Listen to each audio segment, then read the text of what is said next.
Hello everyone, welcome to সুসওয়াল। আমি just night শেষ করলাম, এবারে আমি যাব বাড়ি, তাই জন্য আমি খুবই এক্সাইটেড। আর জাস্ট আমি হসপিটাল থেকে বের হলাম, আর এটা ছিল তার বাইরের ভিউটা। সকালটা বেশ ভালো লাগছিল, কিন্তু এতটাই গরম পড়েছে যে কি বলবো। তো আমি র্যাপিডো বুক করলাম আর তার জন্য ওয়েট করছিলাম। আর দেখতেই পাচ্ছ আমার তো একটা পিম্পল হয়ে গেছে, আর বিয়ে বাড়ি আছে, তো খুব এক্সাইটেড ছিলাম যাওয়ার জন্য। বাট এত ট্রাফিক আর এত গরম, খুব বিরক্ত লাগছিল। বিশেষ করে একা একা ট্রাভেল করতে আরোই ভালো লাগছিল না, বাট খুব গরম লাগছিল। বাট বিয়ে বাড়ি যেহেতু তাই যেতেই হবে।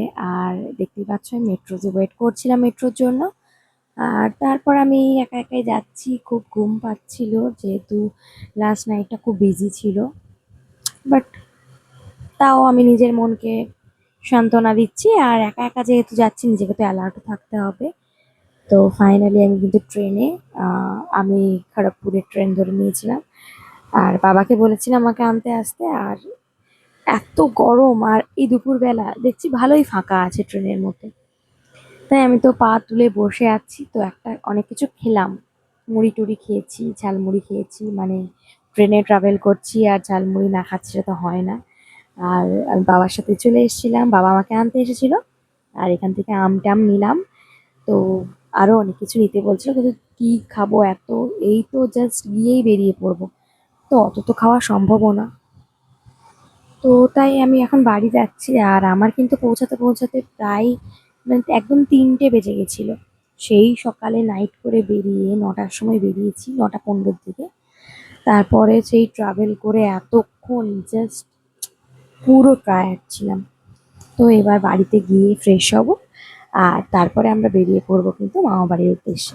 ফাইনালি বাড়ি এসে ফ্রেশ ট্রেশ হয়ে স্নান টান করে আমি কিন্তু বেরিয়ে পড়েছি।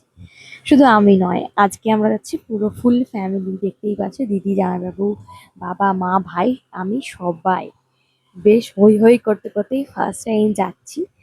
তো বেশ ভালো লাগছে।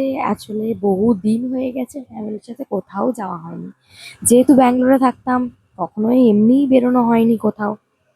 আর যখন আসতাম 1 মাসের জন্য, ওই একটু আধটু বেরোতে কোথাও, ওতেই টাইম চলে যেত।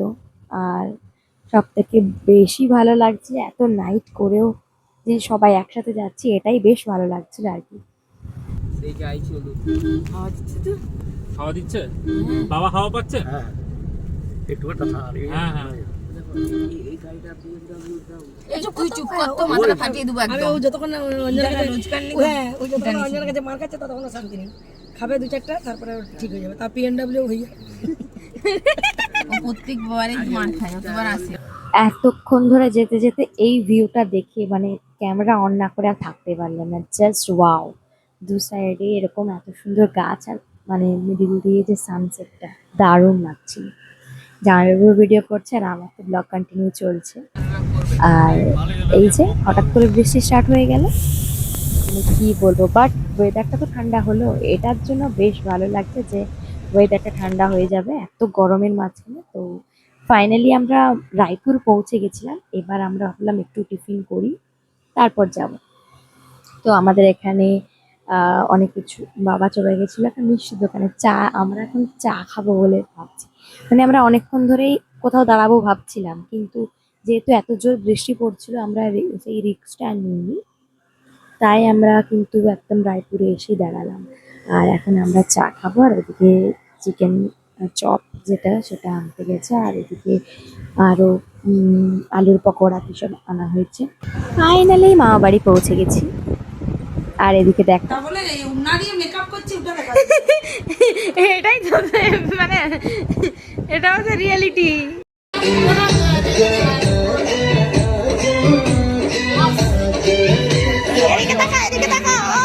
অর্ণবের ছবি কোন হাত